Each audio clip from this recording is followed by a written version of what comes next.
Kita akan melihat beberapa pembahasan dari Fatsal yang ke-8 ini, yaitu dimulai dengan satu peristiwa yang sangat spektakuler, yang saudara sering dengar juga, masalah perempuan yang kedapatan berzina.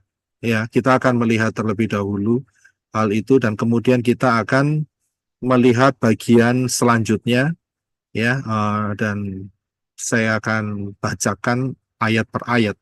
Ya, silakan untuk Brother Henok untuk bisa baca terlebih dahulu Yohanes 8 ayat 1 sampai 11. Terima kasih. Yohanes 8 ayat 1. Dan Yeshua pergi ke Bukit Zaitun. 2. Dan ketika fajar menyingsing, dia tiba kembali di bait suci, dan semua orang datang kepadanya. Dan setelah duduk, dia mengajar mereka. 3. Dan para ahli kitab dan orang-orang Farisi membawa kepadanya seorang wanita yang telah tertangkap basah dalam perzinahan. Dan setelah menyuruhnya berdiri di tengah-tengah, mereka berkata kepadanya, "Guru, wanita ini telah tertangkap basah ketika sedang berbuat zina." 5. Dan di dalam Torah, Mose memberi perintah kepada kami agar wanita-wanita semacam ini dirajam. Lalu, engkau hendak mengatakan apa? 6.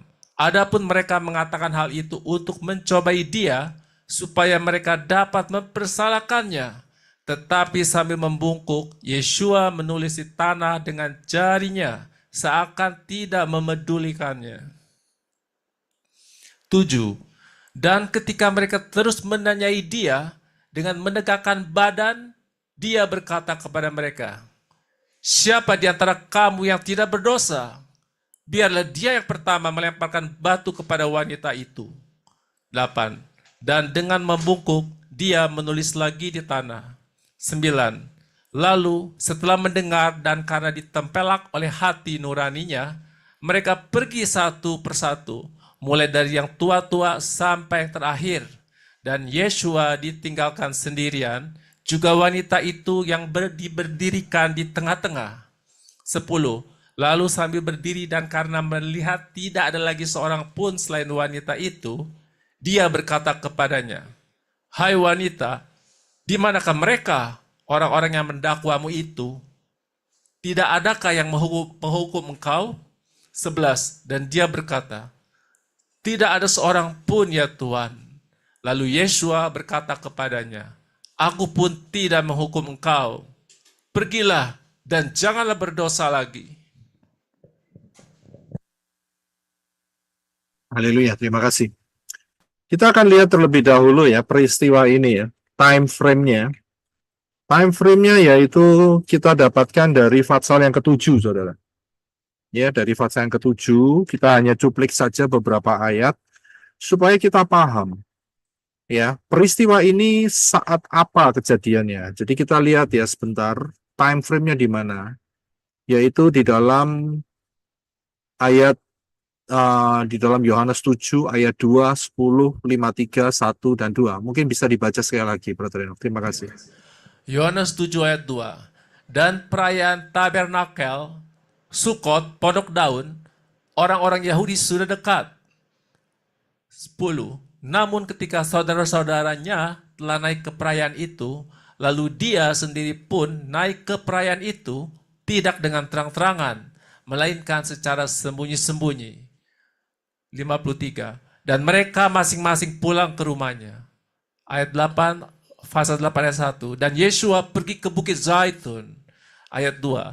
Dan ketika fajar menyingsing, dia tiba kembali di bait suci, dan semua orang datang kepadanya. Dan setelah duduk, dia mengajar mereka. Ya, terima kasih. Jadi kita bisa tahu bahwa Fatsal yang ke-8 ini terkoneksi dengan Fatsal yang ke-7. Ya, jadi kelanjutannya. Jadi Fatsal ke-7 itu adalah peristiwa di mana perayaan Pondok Daun atau Sukot atau Tabernakel mulai berlangsung. Jadi peristiwanya kalau dilihat dari ayat pertama, 7 ayat pertama dan kedua, ya, dan sampai yang ke-9, di sana adalah persiapan sebelum Sukot atau Pondok Daun. Dan setelah itu Yeshua secara sembunyi-sembunyi datang ke perayaan itu. Yesua harus datang. Karena itu tertulis dalam Torah, setahun 3 kali orang laki-laki harus menghadap Elohim Yahweh di tempat yang ditunjukkannya, yaitu Yerusalem. Di dalam perayaan Roti Tak Beragi, perayaan Shavuot atau Pentakosta, dan juga perayaan Sukkot. Jadi setahun 3 kali. Ya, dan kemudian kita sudah bahas mengenai Yohanes pasal yang ke-7 ini di pelajaran kedahsyatan Sukkot session yang ketiga. Ya, jadi saya langsung lompat ayat 53, setelah semua peristiwa itu terjadi, mereka pulang masing-masing ke rumahnya. Nah, saat mereka pulang, Yeshua nggak pulang. Ruang tempat tinggalnya Yeshua itu seringkali dia berkeliling jalan terus, ya kan? Dan seringkali biasanya Yeshua itu punya office, ya, kita boleh anggap sebagai office, ya, head office gitu. Saudara tahu kira-kira di mana head office-nya Yeshua? Dan head office-nya Yeshua itu seringkali dia itu ada di daerah Galilea, saudara. Ya, seringkali ada di Galilea. Nah, kalau saudara lihat di Yohanes 7 ayat 1 kan dikatakan orang-orang Yahudi yang di Yerusalem berusaha untuk membunuh dia. Tapi posisinya itu ada di Galilea, saudara. Ya, jadi ayat Yohanes 7 ayat 1 sampai 10, ya, ayat 1 sampai 9 itu Yesua ada di Galilea, daerah utara. Ya, nah sekarang Yesua menuju ke selatan. Ya, tempatnya Yerusalem. Nah, jadi Yesua nggak kembali lagi karena perayaannya mungkin belum selesai, bisa jadi, ya. Dan Yesua pergi ke Bukit Zaitun. Nah, kemudian malam berlalu, dan kemudian begitu fajar mulai menyingsing, dia sudah ada di Bait Suci. Ya, ini ada di Yerusalem, ya. Jadi Bait Suci, dan dia mengajar lagi. Ya, dia mengajar. Ya, jadi peristiwanya seperti itu, saudara. Jadi peristiwa di dalam Fatsal yang ke-8 ini sangat berhubungan dengan perayaan Sukkot, yaitu perayaan yang ke-7. Ya, karena ada 7 hari raya yang ditetapkan oleh Elohim Yahweh. Yang pertama itu Pesach, kedua Roti Tak Beragi, ketiga buah sulung, 4 Pentakos, Shavuot, kelima adalah Rosh Hashanah atau Yom Teruah, trompet, yang keenam adalah pendamaian, dan yang terakhir adalah Sukkot, ya, Countdown Dawn. Ya, jadi kita tahu ya time frame-nya. Nah, saat Yesua mengajar pada pagi, ya, dini hari, fajar mulai menyingsing, jadi matahari mulai terbit, tiba-tiba dikasih satu problem. Ya, sudah bisa lihat ya problemnya, ya. Ya, jadi saat matahari mulai terbit, Yesua sedang ngajar, enak-enak ngajar. Karena ngajarnya posisinya gini, saudara. Modelnya itu seperti, karena Bait Suci itu luas, ya. Jadi ada kelompok daerah-daerah yang mereka itu berkelompok, ya. Nah, di kelompok-kelompok itulah, ya, ada Yesua mungkin di satu daerah, ya, itu, dan kemudian dia mengajar. Beda seperti pola mengajar sekarang di satu gedung, di satu apa itu namanya tempat, ya, yang khusus, ada speakernya, ada mic-nya. Tidak seperti itu. Jadi mereka mungkin ada di satu pojok, mereka berkumpul dan mereka mendengarkan pengajaran Yeshua yang sedang mengajar pagi itu. Tiba-tiba apa yang terjadi? Yang terjadi adalah orang-orang Farisi, ya, ahli kitab dan orang-orang Farisi membawa seorang perempuan tertangkap basah, ya, dalam hal perzinahan. Ya, dan kemudian dikatakan, ya, mereka berkata ayat 4, guru, wanita ini tertangkap basah ketika sedang berbuat zina. Ya. Yang kelima, dan mereka memberikan titik poin dari Torah. Moshe memberi perintah agar wanita-wanita semacam ini dirajam. Dirajam itu dilempari batu sampai mati. Ya. Dan dia berkata, engkau mau ngomong apa dalam masalah ini? Nah, di dalam masalah ini, Yesua tidak ngomong apa-apa terlebih dahulu. Ya, yang dia lakukan adalah Dia menulis di tanah dengan jari-jarinya. Ya, sepertinya ya enggak terjadi apa-apa. Dia tulis dengan jarinya ya di tanah. Ya, dia membungkuk, dia tulis di tanah. Nah, kita harus paham ya. Saudara tahu yang namanya dress code? Tahu nggak dress code?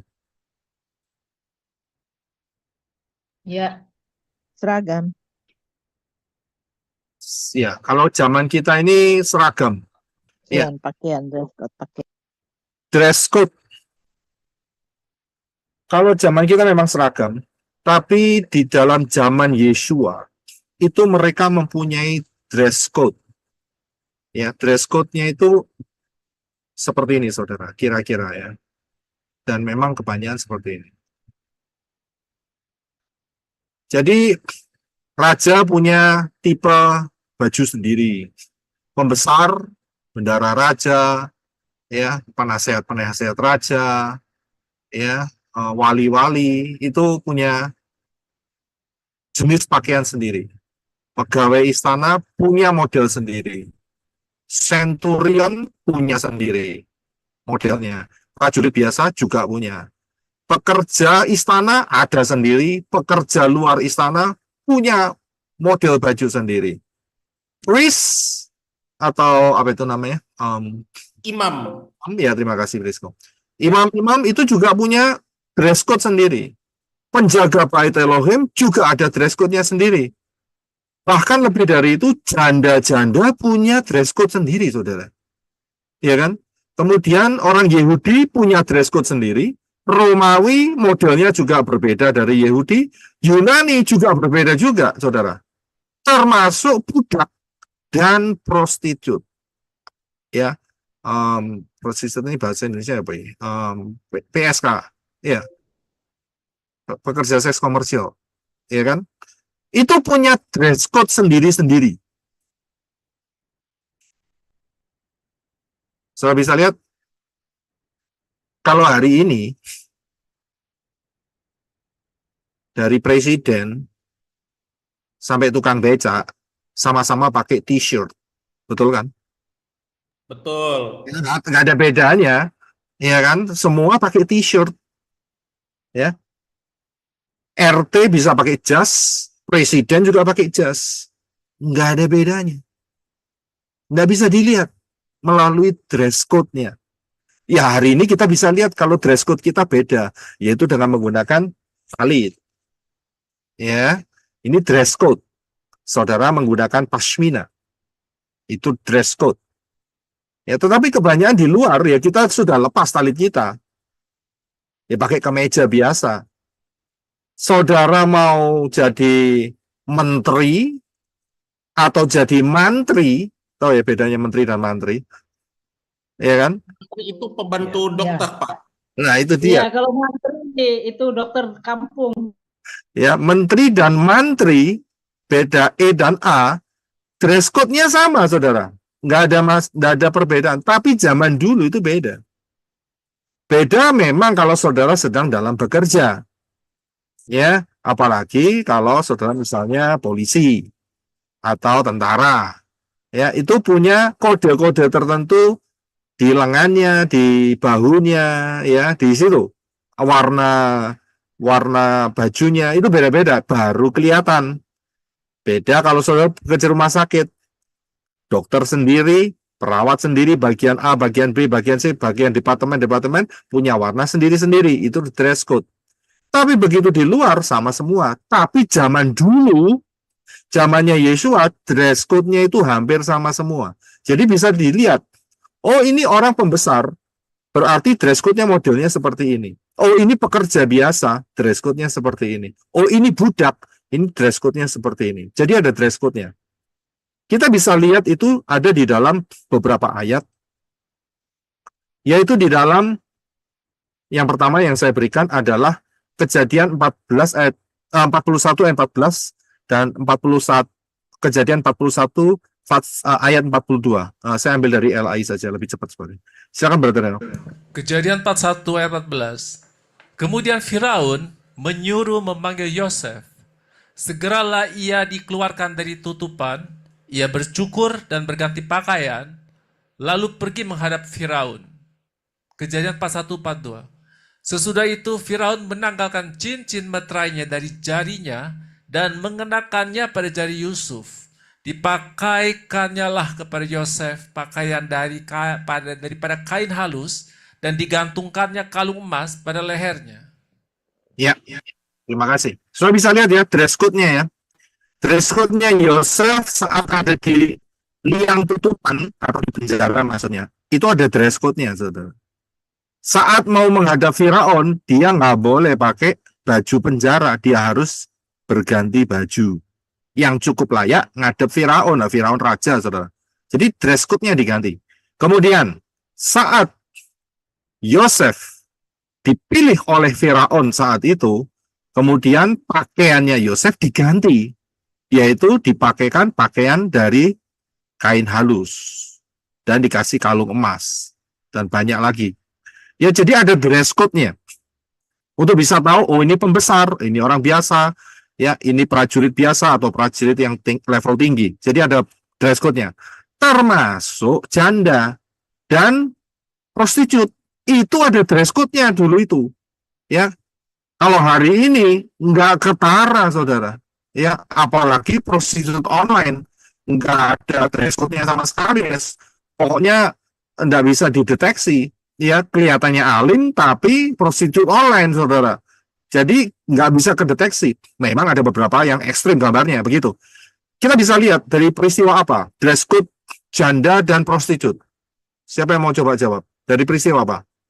Dari peristiwa apa? Mungkin saudara pernah jeli. Tamar, bukan Pak? Tamar. Terima kasih. Tamar dan Yehuda. Tamar dan Yehuda. Itu ada dress code-nya, saudara.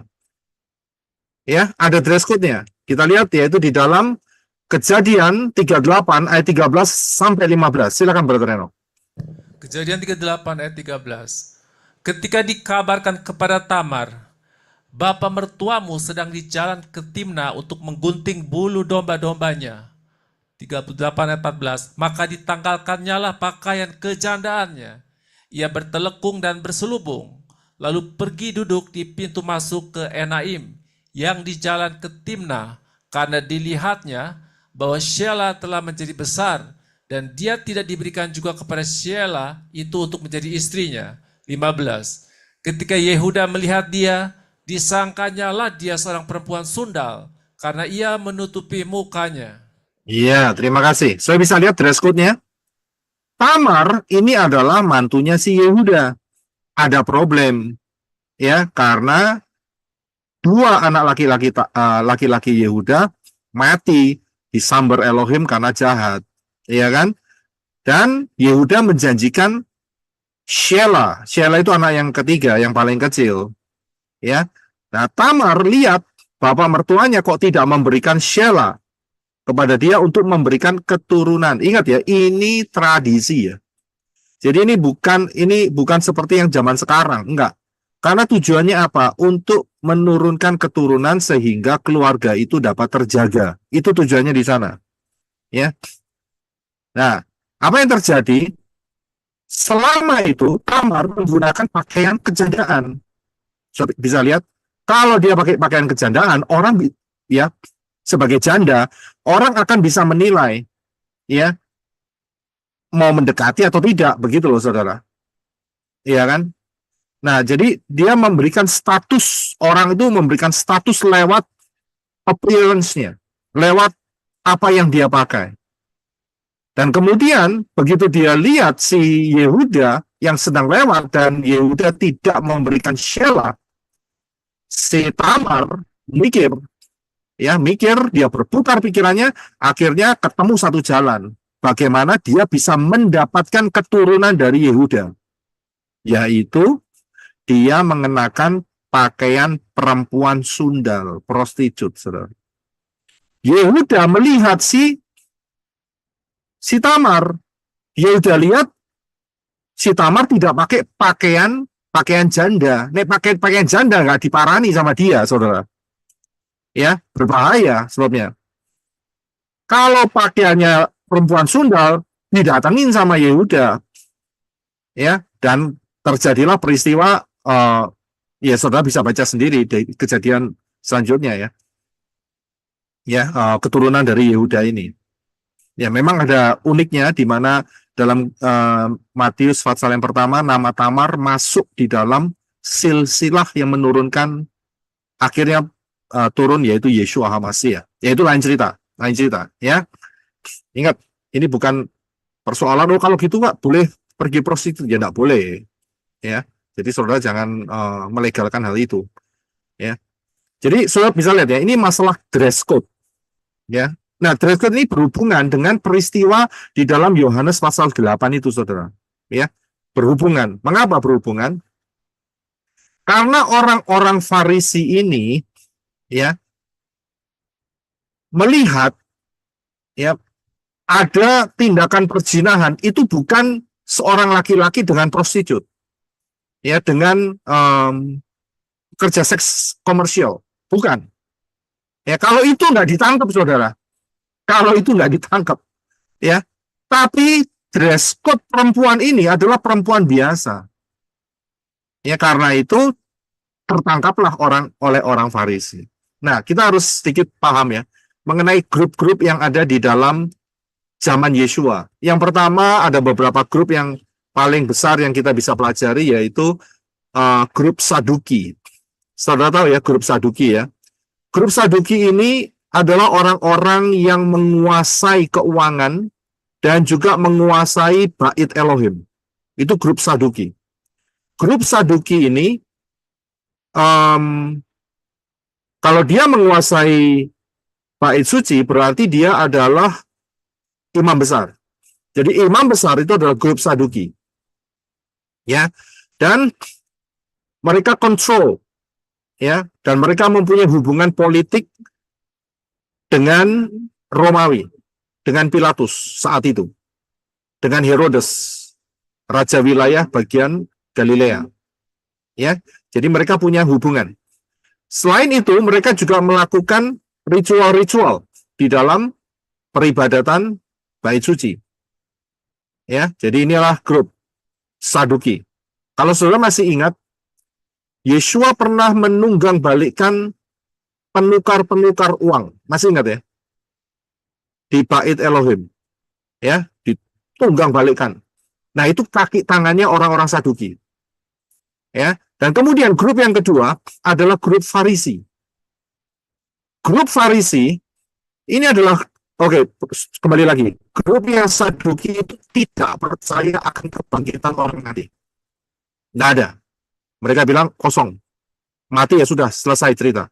Mereka nggak percaya akan kehidupan setelah kematian. Mereka Malaikat-malaikat tidak percaya malaikat-malaikat. Nggak percaya mereka.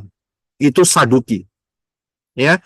Nah, sedangkan grup Farisi itu dia percaya kepada alam spiritual, alam setelah kematian, ya, dunia setelah kematian. Itu grup Farisi. Yang kita tahu dari grup Farisi, yang keluar dari grup Farisi adalah Rasul Paul. Rasul Paul ini adalah grup Farisi, bukan Saduki. Karena saat Rasul Paul menyatakan dalam persidangan, ya, salah satu persidangan kan dia disidang bolak-balik, saudara. Dia menyatakan bahwa dia melihat Yeshua. Maka terpecahlah mereka. Grup Farisi yang percaya dan grup Saduki yang menentang. Terpecah. Ya, sudah bisa lihat. Kemudian grup yang lainnya adalah grup Eseni. Ya, grup Eseni. Grup Eseni ini adalah grup yang betul-betul mau memelihara kemurnian daripada firman. Ya, ini yang luar biasa. Ya. Dan grup Eseni ini memang ada akarnya akhirnya menjadi grup Zelot. Ya, grup Zelot yang memberontak, mengadakan pemberontakan terhadap Romawi. Ya. Nah, jadi yang membawa ini adalah yang kita lihat adalah orang Farisi. Ya, sudah bisa lihat. Nah, perempuan ini kedapatan berzina. Ya, kedapatan berzina, tertangkap basah ketika sedang berzina. Ini setelah selesai dari perayaan, loh, saudara. Setelah selesai perayaan, hari ke-7, perayaan Sukkot, Bahkan tidak jauh, bisa jadi antara hari ke-7 atau hari ke-8, perayaan Semini Azeret, ya kan? Dan mereka menangkap perempuan yang sedang berbuat zina. Saudara bayangin saja, saudara. Jadi mereka sudah memata-matai, ya, dan mereka mendapatkan kesempatan, ya, untuk menjebak Yeshua. Dan kemudian diperhadapkan kepada Yeshua, ya, perempuan yang kedapatan berzina ini. Dan kita tahu yang dilakukan oleh Yeshua, Yeshua menulis dengan jarinya seakan tidak memperdulikan segala sesuatu di sekitarnya. Nah, pertanyaannya adalah, apa yang ditulis oleh Yeshua? Ya, apa yang ditulis oleh Yeshua? Ya, kita perhatikan cara Yeshua menanggapi permasalahan ini. Yang dia lakukan adalah dia sepertinya tidak memperdulikan, dan kemudian dia membungkuk dan dia menulis dengan jarinya di tanah. Kalau saudara perhatikan, kira-kira mampu enggak sebetulnya Yeshua cari apa itu namanya? Ranting atau tongkat atau batu untuk bisa nulis di tanah? Bisa? Mampu, Pak. Bisa dong, Pak. Bisa, bisa. Bisa. Saudara pernah nyoba nulis huruf-huruf di tanah? Apa bedanya dengan menggunakan ranting dan atau batu atau tongkat dengan menggunakan jari-jari saudara? Apa Ya, bedanya? bisa merasakan kasarnya tanah itu, Pak. Bisa merasakan. Iya, ya. Jadi beda kalau menggunakan alat, ya, tergores akan lebih, risikonya lebih kecil, ya kan? Itu tanah itu ada kerikil yang tajam-tajam dan itu dituliskan begitu. Ya, saudara bisa merasakan bedanya menulis di tanah dengan menggunakan batu, tongkat atau ranting, ya, dan dibanding dengan jari sendiri. Ya, bisa seluruhnya Yeshua melakukan seperti itu, tapi Yeshua tidak mau melakukannya. Mengapa Yeshua tidak mau melakukannya? Ya, kan? Dan kemudian nggak sampai di situ, setelah dia nulis di tanah dengan menggunakan jari-jarinya, selesai, kemudian dia berbicara sebentar kepada orang-orang yang mengelilinginya, dikatakan, siapa di antara kamu yang tidak berdosa, biarlah dia yang pertama melemparkan batu kepada wanita itu. Ya, dan setelah itu dia nulis lagi. Dia nulis lagi pasti dengan prinsip yang pertama, yaitu dengan menggunakan jarinya. Sudah bisa lihat? Dari sini kita bisa, memang saya tahu banyak yang mencoba untuk menerka kira-kira mengapa atau apa yang ditulis oleh Yeshua. Ya, apa yang ditulis oleh Yeshua di tanah itu. Tapi coba kita perhatikan tindakan Yeshua terlebih dahulu. Yaitu dengan cara dia menulis dengan jarinya. Itu sebetulnya memberikan kode. Memberikan kode. Kode apa? Kode apa yang kira-kira? Maksudnya Yeshua mau dengan tidak segan-segan untuk menyentuh yang kotor gitu, Pak. Tidak segan-segan. Oke, ada lagi yang mencoba untuk menjawabnya? Terima kasih untuk jawabannya. Mengapa Yeshua menggunakan jarinya? Nggak menggunakan batu, kan lebih enak, saudara. Cepat ya, nggak sakit. Karena mungkin seperti Bapak Yahweh waktu menulis 2 loh batu dengan jari. Iya, terima kasih. Jadi sebetulnya itu yang diberikan kodenya. Buat orang-orang yang berusaha untuk memojokkan, ya, perempuan itu, dan terutama untuk mencobai Yeshua, di mana Yeshua mau mengingatkan mereka, ya, dengan menggunakan kode jari dan tanah ini yang ada di dalam Keluaran 31 ayat 18 dan Ulangan 9 ayat 10. Silakan Brother Henok untuk bisa baca. Keluaran 31 ayat 18. Dan dia memberikan kepada Moshe, setelah dia berhenti berbicara kepadanya di Gunung Sinai, kedua loh kesaksian, loh batu yang ditulis dengan jari Elohim. Ulangan 9 ayat 10. Dan Yahweh memberikan kepadaku dua loh batu yang ditulis dengan jari Elohim. Dan di atasnya tertulis semua firman yang telah Yahweh katakan kepadamu di gunung itu dari tengah-tengah api pada hari perkumpulan. Iya, terima kasih. Saudara bisa melihat dua kali tulisan dengan jari Elohim itu tertulis di dalam Torah. Dua kali.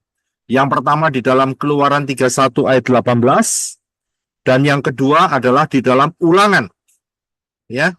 Dalam Ulangan 9 ayat yang ke-10. Jadi dua kali itu ditulis di dalam Torah. Torah kan lima kitab, saudara. Kejadian, Keluaran, Imamat, Bilangan, dan Ulangan. Dua kali. Berarti kalau ditulis dua kali, itu berarti ada makna yang harus diperhatikan. Saudara bisa lihat, orang Israel itu bukan kayak orang kita. Seringkali kalau membaca kitab suci sudah lupa. Ya, lebih gampang ingat bumbu masak bagi ibu-ibu. Ya toh? Bumbunya lodeh apa? Oh, bisa ngiling, ingat cepat saudara. Ini gitu langsung keluar. Ya toh, bapak-bapak dikasih tahu ini bagaimana untuk misalnya dari Surabaya ke Jakarta, bagaimana dengan rutenya? Oh, pintar itu kalau bagian map ya. Oh, begini. Tapi disuruh buka firman, bingungnya luar biasa. Muter-muter ayatnya di mana gitu sampai ngantuk-ngantuk. Orang Israel, imam-imam, orang Farisi itu tahu dengan detail. Tahu dengan detail. Ini satu kode yang diberikan oleh Yeshua kepada mereka saat itu, yaitu dengan menggunakan visualisasi. Ya, jari Yeshua dipergunakan untuk menulis di tanah. Persis apa yang dituliskan di dalam Keluaran 31:18 dan Ulangan 9 ayat yang ke-10. Sudah bisa lihat apa yang ditulis dengan jari Elohim. Apa yang ditulis? Yaitu 10 perintah. Betul ya? 10 perintah. Saudara kan bisa lihat sendiri apa yang ditulis di dua loh batu. Ya, jadi 10 perintah. Kemudian di dalam Torah itu dinyatakan ya, yaitu di dalam Imamat 20 ayat 10 dan Ulangan 22 ayat 22. Ingatnya gampang, 22. Ya, mengenai peristiwa di dalam Yohanes pasal yang ke-8 ini. Ditulis dua kali lagi, satu di Imamat, satu di Ulangan. Silakan Brother Reno untuk membacanya. Imamat 20 ayat 10. Seorang pria yang melakukan perzinahan dengan istri orang, yaitu dengan istri sesamanya, maka pria dan wanita yang melakukan perzinahan itu benar-benar harus dihukum mati. Ulangan 22 ayat 22. Apabila seorang pria didapati tidur dengan seorang wanita yang sudah bersuami, maka mereka berdua harus mati, baik pria maupun wanita itu. Demikianlah engkau harus menghapuskan yang jahat dari Israel. Iya, terima kasih. Soal lihat, bandingkan dengan peristiwa di dalam Yohanes pasal yang ke-8. Apa yang terjadi? Apa yang terjadi? Yang terjadi adalah mana prianya? Ya, mana prianya? Kita lihat hanya skop saat itu ya. Kita lihat dulu, mana prianya? Mereka menyatakan kepada Yeshua, menurut Torah, wanita-wanita seperti ini harus dirajam. Kan begitu kan tadi bilangnya. Iya kan? Tapi apa yang terjadi? Mereka itu orang Farisi loh, orang pinter loh. Orang cerdas, bukan orang bodoh. Nggak pelupa lagi. Dan grup besar lagi, saling mengingatkan. Saya bisa lihat ketahuan kesalahannya. Jadi, sangat besar kemungkinan yang ditulis oleh Yeshua adalah di antara dua hal ini. Yang pertama ada di dalam Imamat atau Ulangan Imamat 20 ayat 10 atau Ulangan 22 ayat 22, dan yang kedua adalah 10 daripada perintah Elohim. Dan Yeshua menyatakan, siapa di antara kamu yang tidak berdosa, lempar pertama kali. Betul kan? Siapa yang di antara kamu tidak melakukan dosa, lempar batu pertama kali. Saudara tahu, pada mundur semua pasti. Karena apa? Karena ingat loh, mereka punya jarak itu dekat dengan Yeshua, dan mereka bisa melihat apa yang ditulis oleh Yeshua. Ya, apa yang ditulis oleh Yeshua. Karena itu, dengan menggunakan dua cara, Yeshua merontokkan tipu muslihat mereka. Yang pertama dengan kode, ya, dengan jarinya, dia tulis di tanah, itu mengingatkan, ingat loh, di dalam Torah ada jari Elohim yang menulis di batu, di tanah. So bisa lihat, jadi besar kemungkinan dua hal inilah, ya, dua hal inilah yang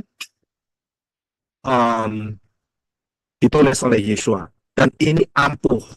Begitu mereka ditantang, siapa yang tidak berdosa di antara kamu, lempar batu pertama kali. Mundur satu-satu, saudara. Ya, minggir semua, tidak ada yang berani. Mereka mundur, ya, karena secara judgment, ya, tidak lengkap. Ya, tapi kenyataannya perempuan ini betul-betul berdosa tidak? Betul-betul berdosa nggak? Berdosa, Pak. Berdosa. Yeshua mengatakan, ayat yang ke-11, ya, Yeshua mengatakan, lalu Yeshua berkata kepadanya, atau sebelumnya lebih baik saya baca sebentar, yaitu di dalam ayat yang ke-10, lalu sambil berdiri karena melihat tidak ada lagi seorang pun selain wanita itu, dia berkata kepadanya, hai wanita, di mana mereka orang-orang yang mendakwamu? Tidak adakah yang menghukum engkau? Dan dia, perempuan itu berkata, tidak ada seorang pun ya Tuhan. Lalu Yeshua berkata, aku pun tidak menghukum engkau. Pergilah dan janganlah berbuat dosa lagi. Perempuan ini berdosa, saudara. Ya, perempuan ini berdosa. Tapi Yeshua untuk menghancurkan tipu muslihat daripada pendakwa. Saudara tahu, ayat 10 dikatakan ada kata pendakwa, betul? Hai wanita, di manakah engkau orang-orang yang mendakwamu itu? Saudara tahu, dalam bahasa Yunaninya, pendakwa itu berkonotasi seperti apa? Seperti Hakim jaksa. bukan. Satan, Pak. Satan. Nuduh ya. Betul, terima kasih. Satan. Ya. Karena itu kalau sudah lihat di dalam Wahyu pasal yang ke-12, itu dikatakan bahwa pendakwa, apa itu? The brethren, saudara-saudara, itu telah dibuang ke bumi. Siapa pendakwa? Satan. Ya, accuser. Jadi itu adalah Satan. Ya, Yeshua menyelamatkan, ya, menyelamatkan dan dengan memberikan apa? Dengan memberikan second chance, kesempatan yang berikutnya. Ya, aku pun tidak menghukum engkau, pergilah dan jangan berbuat dosa lagi. Jadi diberi kesempatan. Ini anugerah. Padahal memang salah. Tapi kita harus lihat ada dua sisi yang Yeshua lakukan. Yang pertama adalah untuk menghancurkan dakwaan-dakwaan setan, ya, dengan menggunakan firman juga, dan kemudian di satu sisi untuk orang yang perempuan yang kedapatan berzina ini, dia memberikan apa? Memberikan pengampunan. Ya, saudara paham. Nah, kita akan lanjutkan, yaitu di dalam Yohanes 8 ayat 12 sampai 59. Ya, ini adalah banyak pembicaraannya, jadi saya akan bacakan secara pelan-pelan. Saya akan bacakan di ayat yang ke-12 dulu. Ya, ayat yang ke-12 kita akan mulai sebentar. Brother Enoch bisa bantu baca untuk ayat 12, silakan. Yohanes 8 ayat 12. Selanjutnya, Yeshua berbicara lagi kepada mereka dengan mengatakan, Aku adalah terang dunia. Siapa yang mengikut kepadaku, ia sekali-kali tidak akan berjalan dalam kegelapan, melainkan akan mempunyai terang kehidupan. Ya, terima kasih.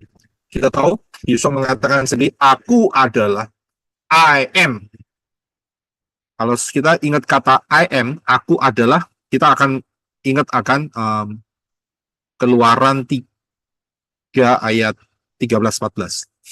Ya, aku adalah aku. Ya, Yesus menyatakan aku adalah terang dunia. Berarti lambang Yesus adalah, Menorah. ya, terima kasih, Menorah. menorah. Menorah. Ya, menorah. Lambang Yeshua adalah menorah, bukan salib.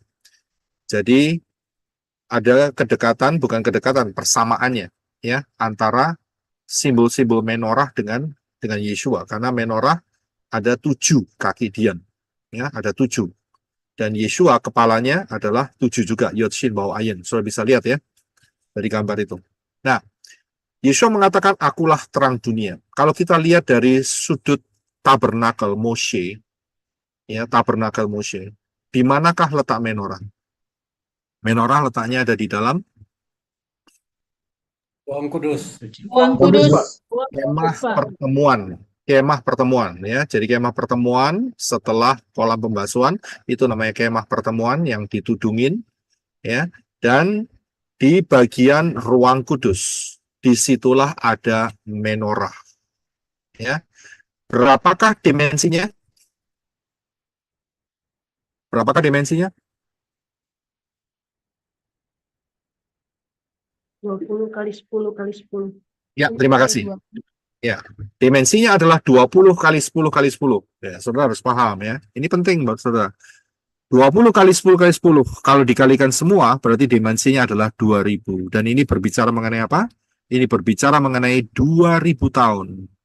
Sejak kejatuhan, kejatuhan. Sejak kematian Yeshua HaMashiach. Ya, sejak kematian Yeshua HaMashiach. Tahun 30 Masehi. Ya, 2000 tahun. Inilah masa anugerah. Ya, masa yang sangat luar biasa, pengampunan, kesempatan yang Yeshua berikan. Ya, kesempatan yang Yeshua berikan. Seperti perempuan itu diberikan kesempatan, bukan? Kita pun, saudara dan saya pun juga diberi kesempatan. Kalau zaman sebelum Yeshua, begitu kedapatan mereka berzina, ya langsung dirajam batu sampai mati. Nggak ada lagi kesempatan. Yeshua memberikan kesempatan. Seperti yang dia katakan kepada perempuan itu. Jangan berbuat dosa lagi. Aku tidak menghukum kamu. Diberi kelonggaran waktu untuk bertobat. Jangan berbuat dosa lagi. Sudah bisa lihat bagaimana kasih Yeshua. Ya, ini sangat luar biasa sekali prinsip ini. Jadi dia memberikan sejak kematiannya sampai kapan ya? Sampai plus 2000 ya. Tapi dikurangin sedikit ya. Masa anti Hamasya. Masa anti Hamasya pun ada pengampunan tapi sangat limited, terbatas, yaitu dengan membayar dengan darahnya sendiri. Jadi kita harus tahu prinsip-prinsipnya ya. Jadi Yeshua memberikan kesempatan pengampunan seperti itu ya. Nah, kemudian di dalam kita akan baca sebentar ya. Dalam Yohanes 8 ayat 13 ayat 12 saya bacakan sebentar ya. Kita akan baca pelan-pelan ya, kita akan melihat kedalaman daripada ayat-ayat ini. Ayat 12 dikatakan, selanjutnya Yesus berbicara lagi kepada mereka dengan mengatakan, aku adalah terang dunia. Siapa mengikut kepadaku, ia sekali-kali tidak akan berjalan dalam kegelapan, melainkan akan mempunyai terang kehidupan. Ini ayat pegang baik-baik. Selama saudara ada di dalam Yeshua, saudara ngikut Yeshua dengan posisi yang benar, maka saudara tidak berjalan dalam kegelapan. Semuanya terang benderang. Sampai rahasia harpazo dinyatakan. Sampai rahasia 666 dinyatakan. Sampai rahasia tubuh kemuliaan dinyatakan. Sampai rahasia transfer dosa dinyatakan. Ya loh, terang kan? Nggak bulat kan? Nggak bingung kan? Kemudian saat kerajaan 1000 tahun, jelas sekali. Hari ke-8, ya, Yerusalem dan bumi yang baru, sangat jelas sekali. Kemanakah manusia mati, juga sangat jelas. Saudara bisa lihat, pangkuan Abraham kosong, kita juga sudah tahu. Ya, sekarang ada di mana? Daniel, Hananya, Misael, Azaria, Abraham, Yisak, Leah, ya, Yakov, ya kan, Yosef ada di mana?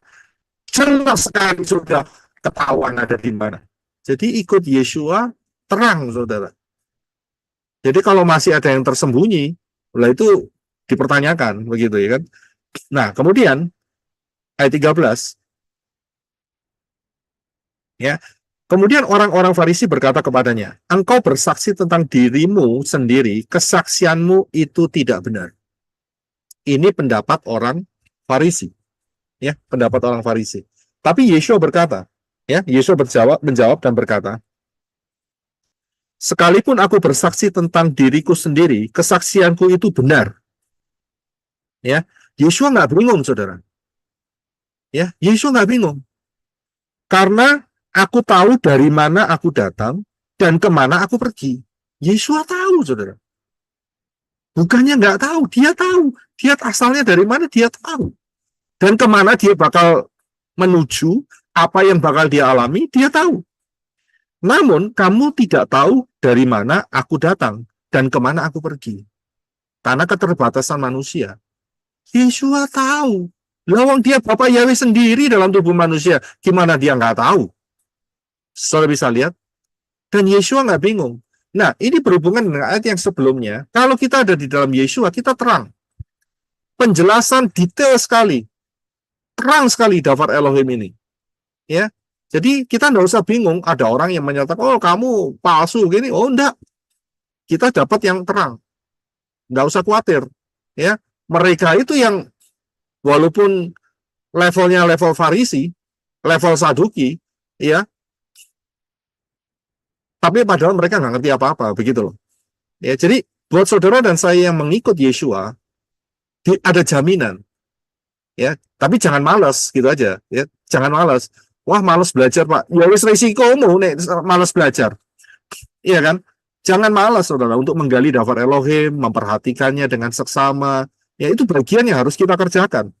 Tapi selama itu kita kerjakan, kita akan mendapatkan terang itu yang luar biasa. Itu jaminan dari Yeshua. Ya, kita tahu kita bakal kemana. Saudara tahu nggak? Saudara bakal kemana? Saudara tahu? Saudara bakal kemana? Ke Syamaim. Nah, Tahu, Pak. saudara tahu step-stepnya? Rapture dulu, Pak. Nah, setelah rapture apa? Bagi-bagi reward. Bagi-bagi reward. Bagi-bagi reward. Reward. Iya kan? Setelah bagi-bagi reward, pesta kawin, anak domba. Setelah itu, Lihat kaplingan, Pak. turun dulu. Armageddon. Armageddon. Pemerintah. Armageddon. Itu Armageddon. perintah dalam kerajaan 1000 tahun. Setelah itu apa lagi? Yerusalem. Yerusalem baru. Yerusalem baru. Loh, berarti kan saudara persis seperti ini. Namun, ya, Yesus kan mengatakan begini ya, ayat yang ke-14. Ya, karena aku tahu dari mana aku datang dan kemana aku pergi. Saudara tahu kemana saudara pergi kan? Saudara tahu kemana saudara pergi kan? Tahu. Jadi, Pak. karena dipimpin oleh Yeshua, saudara tahu kemana saudara pergi. Ya, jadi saudara paham.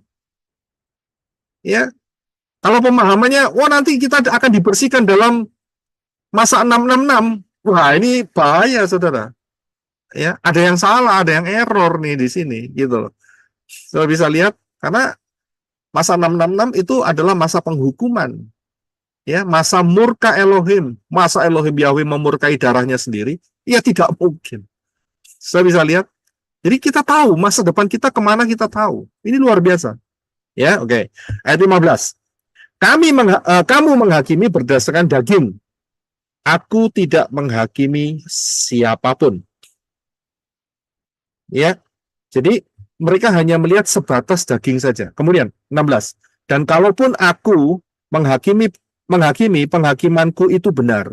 Karena aku tidak seorang diri, melainkan aku dan Bapa yang mengutus aku. Ya. Sebab apa? 17. Di dalam Torah dan di dalam Torah kamu pun telah tertulis bahwa kesaksian dua orang adalah benar. Saya bisa lihat, jadi ada dua orang yang bersaksi dan itu sah. Dua saksi sah. Kalau 500 saksi sah nggak? Dua. Sah Lebih banget. sah. Sangat-sangat valid. Kalau gopek gimana? 500. Itu sudah lebih dari uang, Pak. Kalau Sudah bisa lebih dari uang. sudah, Valid, Pak. Valid. Patut. sudah lebih dari saksi-saksi yang dibatasin cuma dua itu aja. Kita punya kesaksian itu banyak sekali. 11 murid, yang satu hilang. Ya, biarin saja yang hilang. Ya kan? Yudas Iskariot. Kemudian belum lagi ada 500 orang yang dikatakan oleh Rasul Paul yang melihat Yeshua langsung. Kemudian paling tidak 11 murid, paling tidak 11 murid melihat Yeshua naik ke Syamayim. Bukan cuma dua loh. Yeshua itu memberi kesaksian itu enggak cuma dua itu minim. Ya, dia beri lebih berlimpah-limpah. Ya, 250 kali lipat. Luar biasa enggak? Untuk meyakinkan saudara dan saya. Nek sampai enggak yakin, siapa yang salah? Gitu aja. Yang salah adalah dirinya Diri sendiri. sendiri. Dirinya sendiri. Kalau sampai enggak yakin. Ya, kemudian 18. Inilah aku yang bersaksi tentang diriku sendiri. Ya. Dia yang mengutus aku, yaitu Bapa, dia juga bersaksi tentang aku. Ya, ingat ya, ini bukan bicara tentang dua pribadi, tetapi dua dimensi. Ya, jadi kita harus paham. Kemudian, karena Yeshua masuk di dalam dimensi alam fisik dunia ini, itu dengan perkataan diutus. Ya, jadi dua dimensi. Kemudian, ayat 19. Dikatakan kemudian mereka berkata kepada Yeshua, ya, di manakah Bapakmu itu? Ya, di mana Bapakmu itu? Nanti ini ada hubungannya dengan satu kalimat yang di bawah nanti ya. Di mana Bapakmu itu? Yeshua mengatakan, Yeshua menjawab, kamu tidak mengenal aku maupun Bapakku. Sekiranya kamu mengenal aku, maka kamu tentu mengenal Bapakku. Yeshua mengatakan ini karena apa? Yeshua dan Bapa itu satu pribadi. Ya kan, dia pernah berkata kepada Filipus kalau nggak salah. Selama ini kamu mengikut aku dan kamu masih menanyakan, tunjukkan Bapa kepada kami. Ya, itu kata Filipus. Saya bisa lihat, mereka tidak bisa mendeteksi antara Yeshua dengan Elohim Yahweh. Ya, kemudian ayat 20. Yeshua mengucapkan firman ini di ruang perbendaharaan ketika mengajar di bait suci. Jadi dia masih ada di bait suci loh. Ya, jadi ini masih berkelanjutan, Saudara. Setelah peristiwa perempuan itu yang di atas tadi, ini masih berkelanjutan, Saudara. Dan tidak seorang pun menangkap dia karena waktunya belum tiba. Nah, ini dia. Berulang lagi dikatakan kan, saya pernah ajarkan bahwa ada timing daripada Yeshua. Kalau saat itu tiba, tidak bisa lari. Tapi kalau saatnya belum tiba, tenang saja. Nggak akan terjadi apa-apa. Ya, lolos pasti. Ya, sangat luar biasa. Kemudian, ayat 21. Kemudian Yeshua berkata lagi kepada mereka, ya, aku pergi dan kamu akan mencari aku. Dan kamu akan mati dalam dosa-dosamu. Ke tempat aku pergi, kamu tidak bisa datang. Perhatikan yang pertama, Yeshua ngomong sama siapa ini? Yeshua ngomong sama siapa? Orang Farisi. Yeshua bicara sama orang banyak. Perhatikan ya. Jadi saat Yeshua berkata-kata, kita harus tahu ini arahnya kemana. Ini penting sekali. Ya, ini penting sekali. Beda dengan Yeshua berkata di dalam Yohanes 14. Di rumah Bapakku banyak tempat. Itu Yeshua ngomong sama siapa? Orang banyak atau murid-murid? Murid-muridnya. Muridnya. Murid-murid. Bisa mendeteksi. Jangan semua ditelan semua, saudara. Kita harus pilah-pilah. Untuk orang banyak, Yeshua ngomong, kamu akan mati dalam dosamu. Ini kalimat mengerikan, saudara. Ini kalimat mengerikan. Tapi untuk murid-murid, Yeshua berkata, di rumah Bapakku banyak tempat. Aku pergi dan aku akan kembali, aku akan menjemput kamu. Saudara bisa lihat, beda, saudara. Beda sekali. Ya, untuk orang banyak, Yesus berkata, lu mati ya di dalam dosa-dosamu, dan ke tempat aku pergi, kamu tidak bisa datang. Dikonfirm lagi, saudara. Berarti orang-orang itu masuk mana, saudara? Lautan api neraka. Itu dia. Dengan kata lain, ya, bahasanya hari ini kalau kita sudah paham, kamu semua akan masuk dalam lautan api. Itu ceritanya. So, bisa lihat? Ini Yeshua ngomong sama orang banyak. Dan orang yang diajak ngomong ini orang Yahudi, orang Farisi, yang tahu Torah, yang tiap tahun merayakan 7 hari raya, saat Pesah mereka menyembelih domba. So, bisa lihat? Dan mereka melakukan ritual-ritual. Ini orang Yahudi. Yeshua konfrontasi dengan orang Yahudi. Tapi mereka berkata, kamu mati dalam dosa-dosamu dan kamu tidak bisa masuk Syamaya. Mengerikan. Ya kan? Kemudian, ayat 22.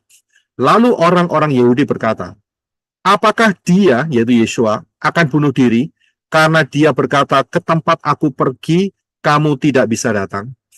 Mereka tidak paham. Mereka tidak paham.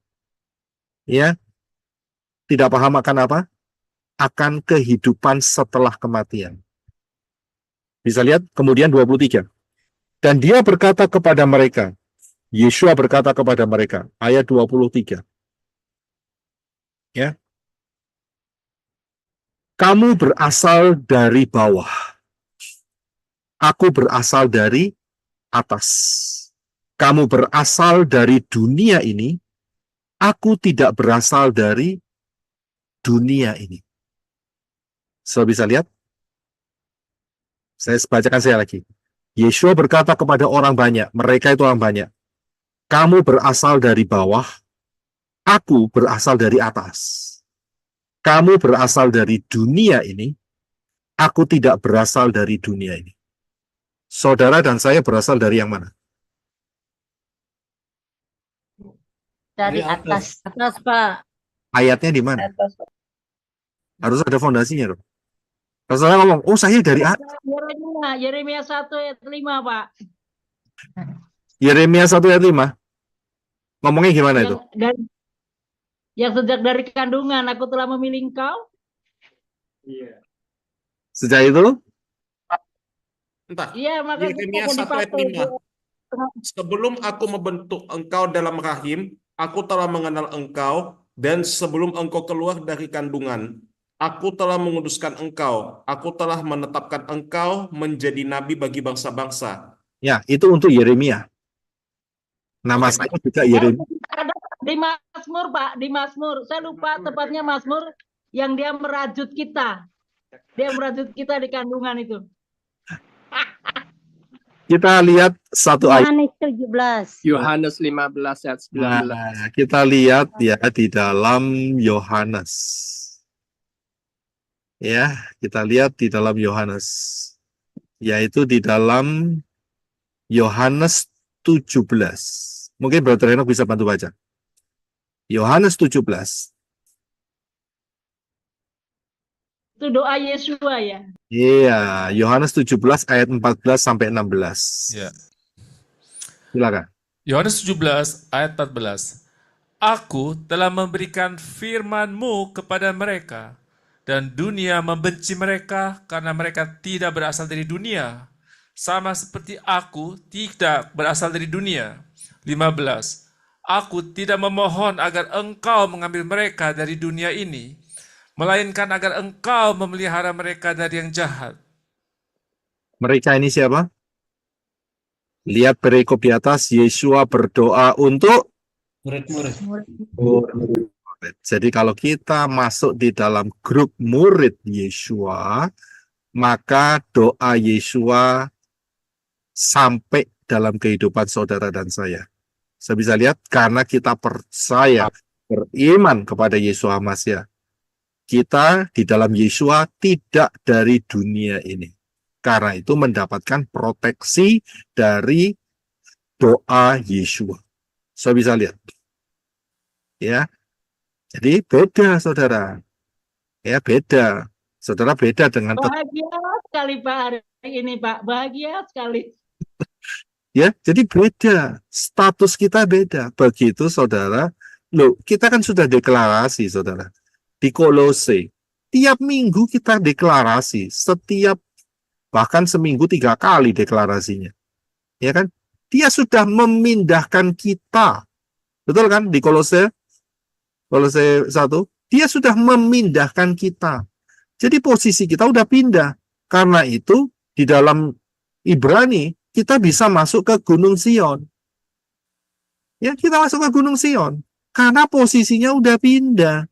Secara posisi kita sudah pindah. Saudara bisa paham di sini. Kita tidak lagi berasal dari dunia ini. Ya, tapi kita sudah diberi jaminan yang sangat luar biasa. Kalau yang di luar masih kira-kira semoga ya moga-moga kira-kira ya berharap ya mudah-mudahan ya kan atau apa lagi ya, tapi untuk saudara dan saya jangan salah, saudara, sudah merupakan kepastian. Ini ajaib. Asal kita tetap di dalam Yesua, Yesua di dalam saudara. Saudara bisa lihat ya. Oke, ayat 24 dikatakan, oleh karena itu aku berkata kepadamu bahwa kamu akan mati dalam dosa-dosamu, sebab jika kamu tidak percaya bahwa akulah Dia, maka kamu akan mati dalam dosa-dosamu. Kalau tidak percaya akan Dia, Dia ini Dia siapa? Bapak. Nah, Ya. saya pernah ada teman dekat yang begitu saya beralih ya dasar iman saya kepada pola akar Ibrani yang benar ya, di dalam posisi yang benar Yeshua HaMashiach, mereka orang ini menantang saya dengan ayat ini. Kata Dia ini adalah Mesias. Ternyata tidak. Nanti kita bisa lihat di bawahnya bahwa Yeshua berbicara tentang Bapa. Saya bisa lihat. Jadi kalau jika kamu tidak percaya akulah Yeshua yang adalah Yahweh, mati ya. Mati sudah. Berarti hati-hati saudara. Yang menyatakan Yeshua sendiri, Yahweh sendiri, mati enggak kira-kira? Saudara bisa lihat. Mati. Yeshua sendiri, Yahweh sendiri, Ruah Yahweh Elohim pribadi sendiri. Ya kan? Hati-hati saudara. Ya, jadi berbahaya saudara. Ya, iman yang sudah semakin meningkat ini punya tuntutan yang tinggi saudara. Kemudian sebab itu ayat 25, mereka berkata kepadanya, orang banyak berkata kepada Yeshua, sesungguhnya engkau ini siapa? Dan Yeshua berkata kepada mereka, adapun apa yang dari semula pernah kukatakan kepadamu, ini rodok bingung ya, ILT 3 ini ya, ayat 2. Ya, kalau LAI-nya ngomong gini soal TP-nya. Maka kata mereka kepadanya, kepada Yeshua, siapakah engkau? Jawab Yeshua kepada mereka, apa gunanya lagi aku berbicara kepadamu? Ya, agak bingung sedikit ya di ILT ya. 26. Bahwa aku mempunyai banyak hal mengenai kamu untuk mengatakan dan menghakimi, tetapi Dia yang mengutus aku adalah benar, dan apa yang aku dengar dari Dia, itulah yang aku katakan pada dunia ini. Jadi Yeshua itu berkata-kata dari siapa? Ya dari firman Yahweh. Saya bisa lihat, ya dari Yahweh, karena Dia adalah firman yang hidup. Kemudian 27, perhatikan. Mereka tidak mengerti bahwa Dia membicarakan Bapa kepada mereka. Bahasa LAI-nya lebih gampang. Mereka tidak mengerti bahwa Yeshua berbicara kepada orang banyak tentang Bapa. Jadi Yeshua selama ini berbicara mengenai Bapa Yahweh. Dia adalah Bapa Yahweh itu sendiri. Kalau kamu tidak percaya bahwa akulah Yahweh, mati kamu. Itu maksudnya. Sudah bisa lihat. Jadi Yeshua berbicara mengenai dirinya sendiri yang adalah Yahweh. Ya. Kemudian ayat 28. Dikatakan oleh karena itu Yeshua berkata kepada mereka. Saya tunjukkan ini aja. Yeshua berkata kepada mereka. Bisa dibantu satu ayat ini? Bisa dibaca, Brother Reno. Yohanes 8 ayat 28. Oleh karena itu Yeshua berkata kepada mereka, bila mana kamu meninggikan anak manusia, maka kamu akan mengetahui bahwa akulah Dia, dan aku tidak melakukan apapun dari diriku sendiri, melainkan sebagaimana Bapa-Ku mengajari aku. Hal-hal itulah yang aku katakan.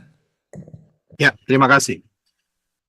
Dikatakan di sini, bila mana atau kalau kamu, kapan kamu, saat kamu meninggikan anak manusia, kamu akan mengetahui bahwa akulah Dia. Jadi kapan mereka akan mengetahui? Ya, orang banyak akan mengetahui bahwa Yeshua adalah Yahweh. Kapan? Yaitu Ketika disalib, Pak. ya. Disalibkan. Ini ayat berhubungan dengan Yohanes 3 ayat 14. Silakan Brother Reno. Yohanes 3 ayat 14. Dan sama seperti Moshe meninggikan ular di padang gurun, demikian pula lah seharusnya anak manusia ditinggikan. Ya, jadi pada saat kata ditinggikan itu, yaitu artinya disalibkan. Dan disalibkan, pada saat Yeshua disalibkan, ada tulisan di atas kepala, kenapa orang ini disalibkan. Alasannya apa? Alasannya tertulis di atasnya, yaitu Yeshua Hanotri Wamelech HaYehudim. YHWH, Yod-He, Waw-He. Barulah mereka tahu. Sudah bisa lihat? Jadi baru mereka tahu dengan huruf-huruf kode yang ada di setiap kata di depan. Yod-He, Waw-He. Mereka baru tahu. Ya, bisa lihat. Itu ayat 28, 29. Saya baca lagi 28. Oleh karena itu Yeshua berkata kepada mereka, bila mana kamu meninggikan anak manusia, maka kamu akan mengetahui bahwa akulah Dia. Jadi saat itu mereka tahu ya, bahwa yang disalib adalah Yahweh. Dan aku tidak melakukan apapun dari diriku sendiri, selain sebagaimana Bapa-Ku mengajari aku, hal-hal itulah yang aku katakan. Jadi apa yang dikatakan Yeshua tidak menyimpang dari apa yang dikatakan oleh Yahweh. Saya bisa lihat ya. Dan kemudian 29. Dan Dia yang telah mengutus aku ada bersama aku. Bapa tidak meninggalkan aku seorang diri, sebab aku senantiasa melakukan hal-hal yang berkenan kepadanya. Ya. Ayat 30. Dan setelah Dia mengatakan hal-hal itu, banyak orang percaya kepadanya. Banyak orang percaya. Kemudian 31.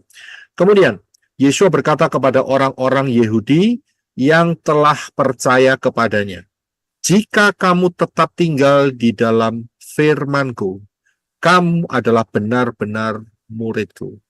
Saya bisa lihat? Saudara paham?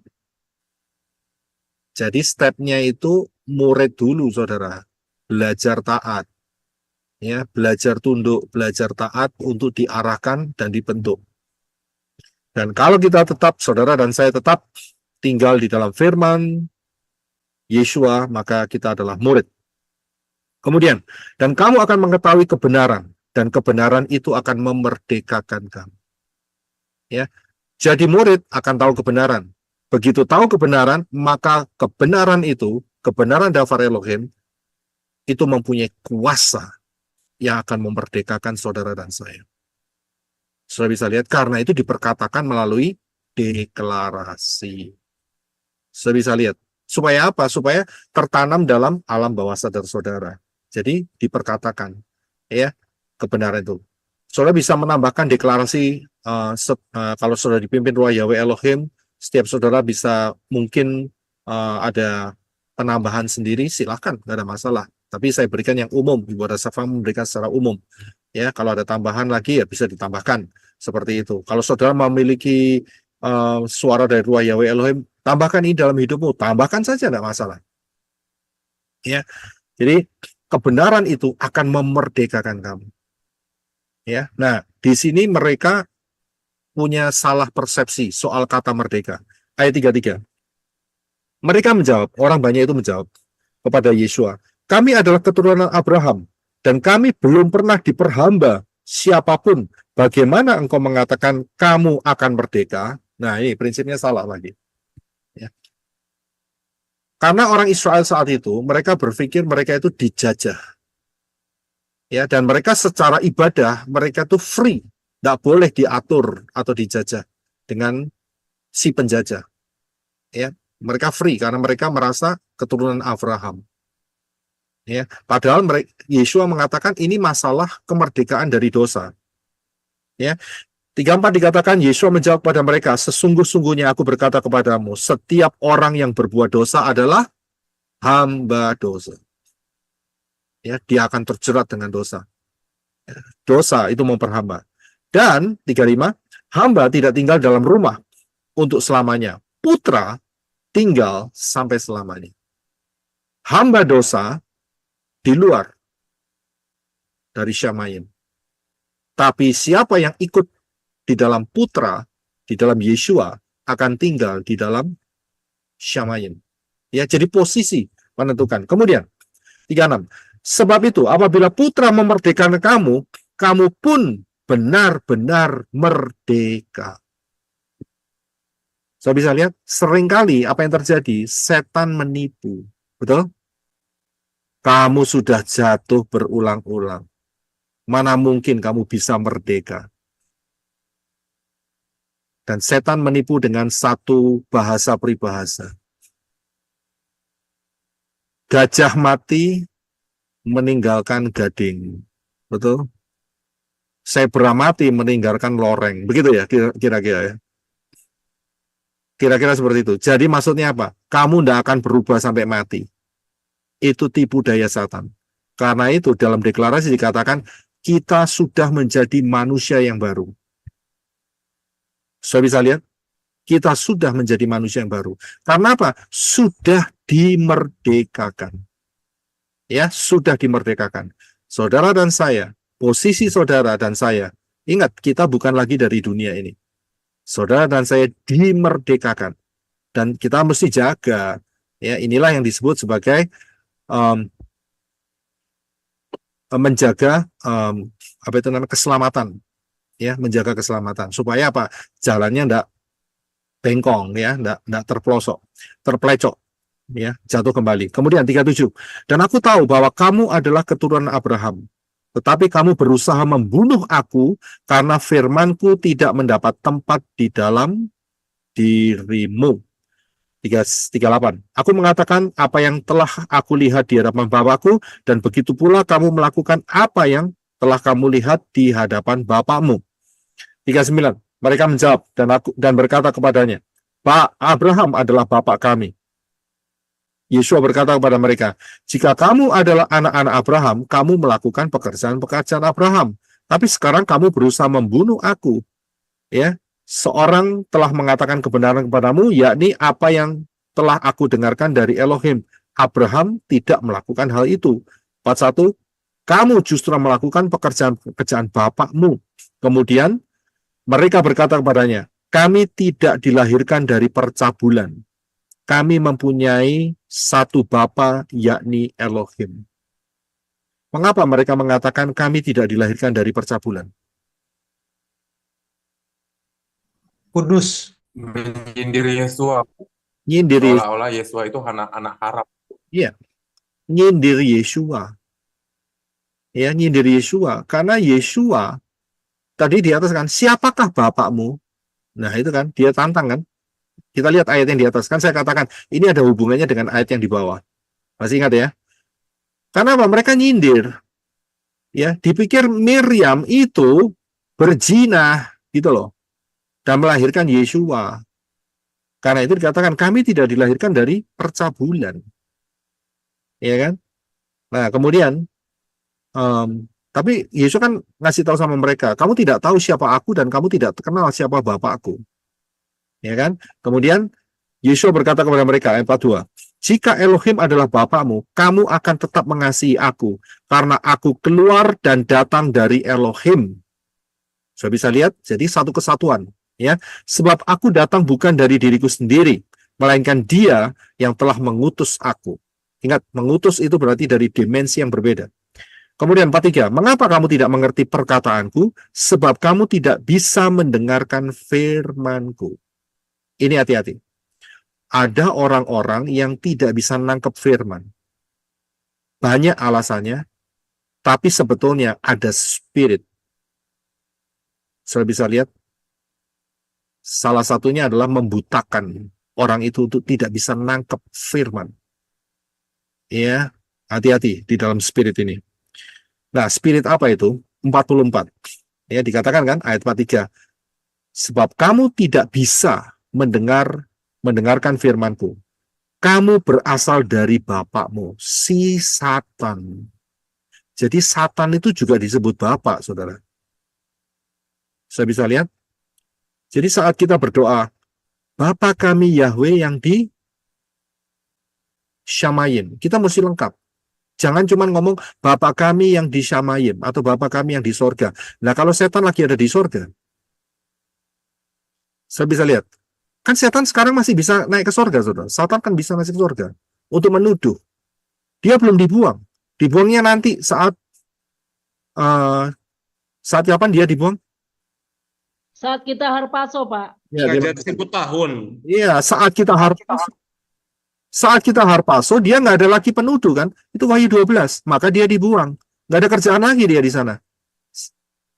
Ya, Elohim katakan, ini ngapain ini spirit gila nih, tahu spirit gila nih, tahu? Itu Menjijikan, Pak. ya, itu bahasa Perancis itu gila nih, ya, spirit gila nih.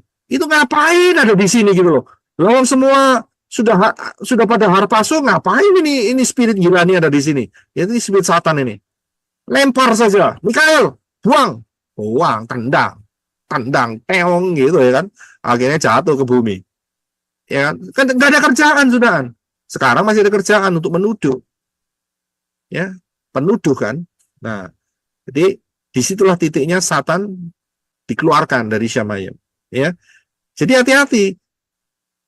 Saudara bilang doa Bapa kami yang di sorga, dikuduskanlah namamu. Loh, lepas ngomong seperti itu, saudara tidak di dalam kebenaran Yesua, ya, yang ada di dalam kebenaran yang mengatakan Yesua adalah Yahweh.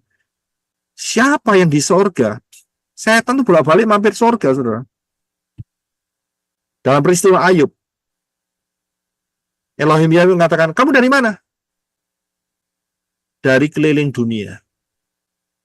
Kamu udah lihat Ayub, ya kan? Dia keliling dunia. Setan ada di mana? Di antara anak-anak Elohim. Jadi hati-hati, saudara.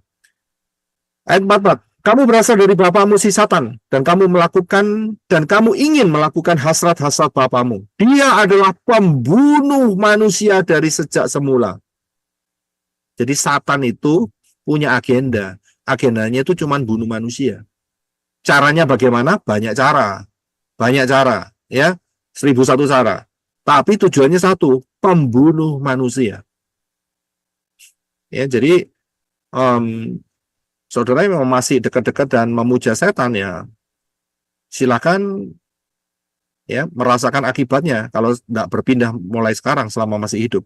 Dan kemudian dan dia tidak berdiri dalam kebenaran karena kebenaran tidak ada di dalam dia. Tatkala seorang berkata dusta, dia berkata dari dirinya sendiri karena dia adalah bapaknya, karena dia dan bapaknya adalah pendusta.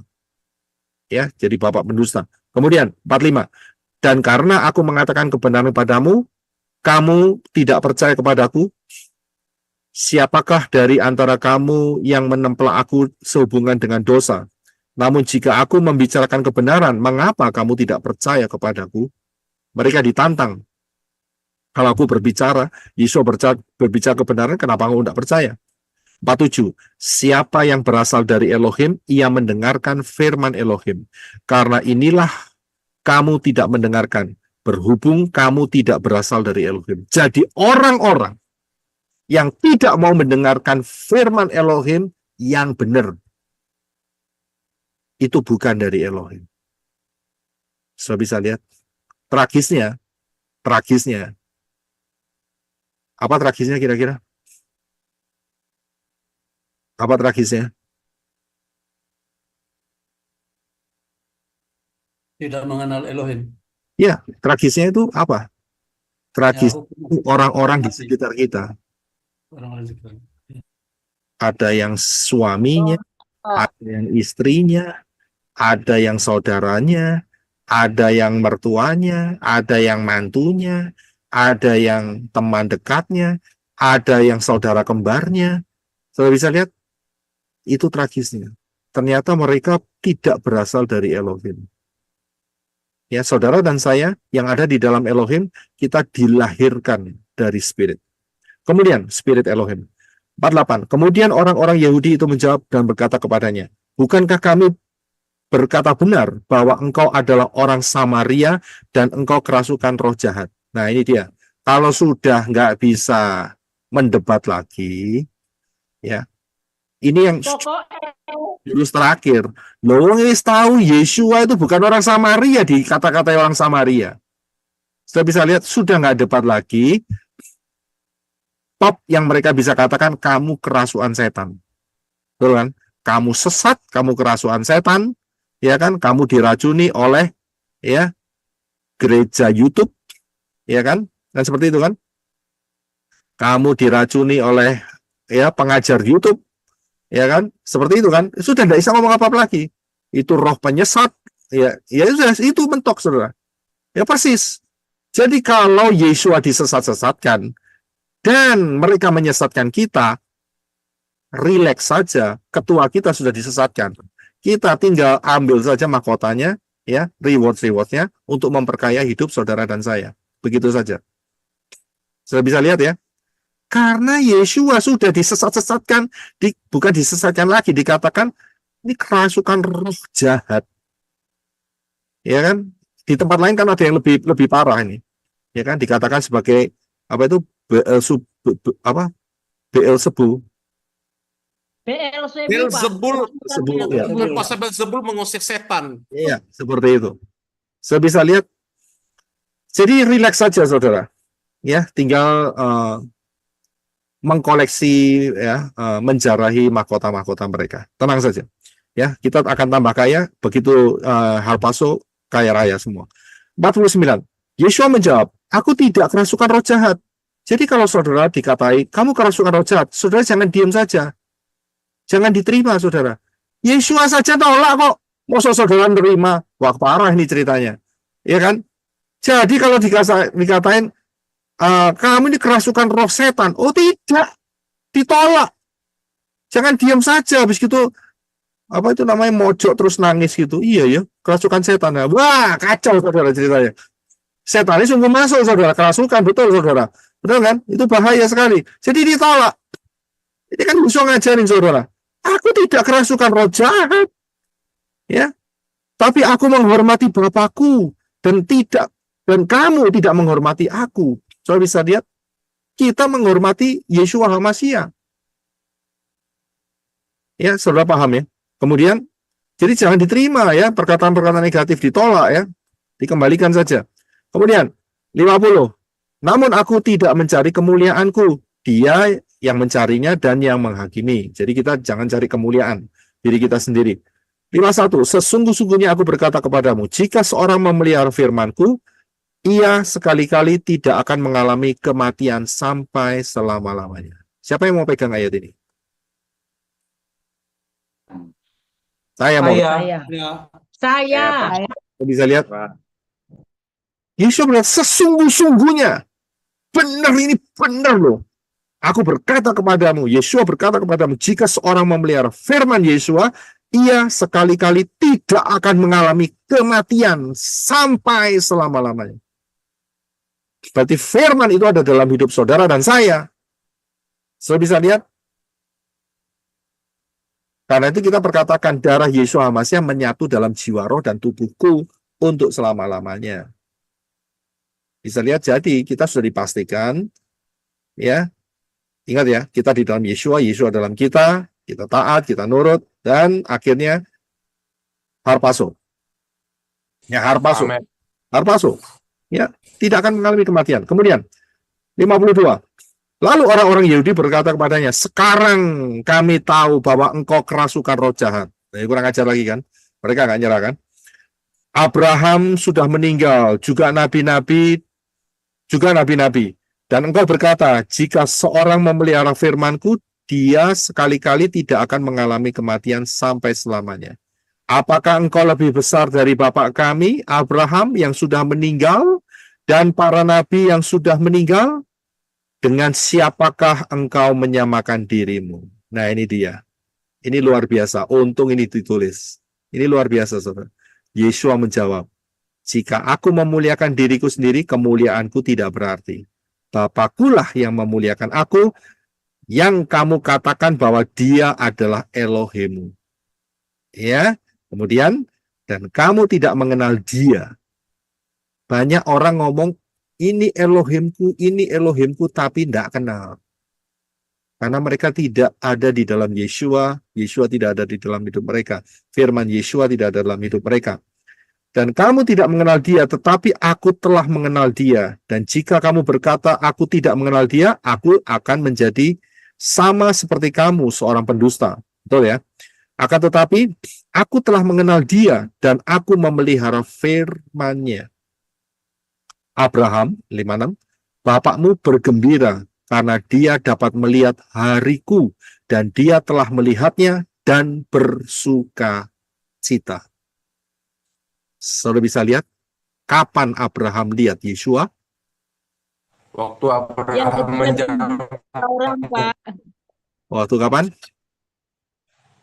Abraham menjamu. Mengajukan Yesua, Pak. Jadi saat Yesua beserta dua malaikat, Yesua beserta dua malaikat, dan datang di kemah Abraham. Dan Abraham memberikan makanan yang luar biasa. Dan kemudian setelah itu dia diajak naik ke atas gunung atau bukit dan bercakap-cakap di sana mengenai nasib daripada Sodom dan Gomora. So bisa lihat Abraham bergembira sekali. Lihat visitation. Dia menjamu Yesua. So bisa lihat. Ya, Abraham, bapakmu bergembira karena dia dapat melihat hari-hariku. Ayat 56 ya.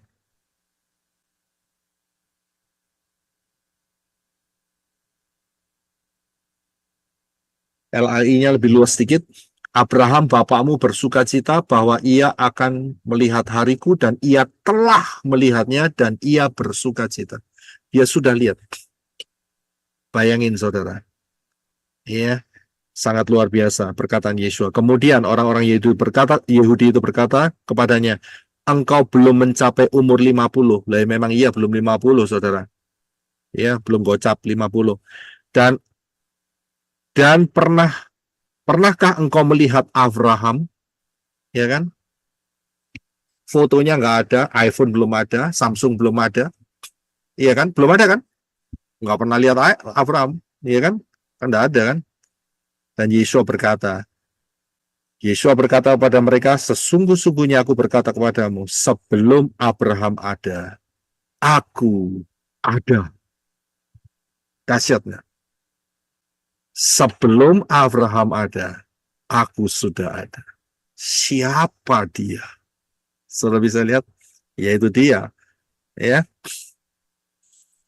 yaitu Elohim Yahweh sendiri. Oleh karena itu, mereka memungut batu-batu supaya mereka dapat melemparkannya kepada Yeshua, namun Yeshua bersembunyi dan keluar dari bait suci sambil berjalan menerobos di antara mereka, lalu begitulah dia berlalu. Dia meninggalkan bait suci, waktunya belum tiba. Ya. Di atas dikatakan, sedikit saya tambahkan, Yeshua mengatakan bahwa sebentar lagi mereka tidak melihat Yeshua. Itu ayat berapa itu? Sebagai ayat terakhir. Dikatakan, sebentar lagi kamu tidak melihat aku. Oh, ini nih. Ayat 22.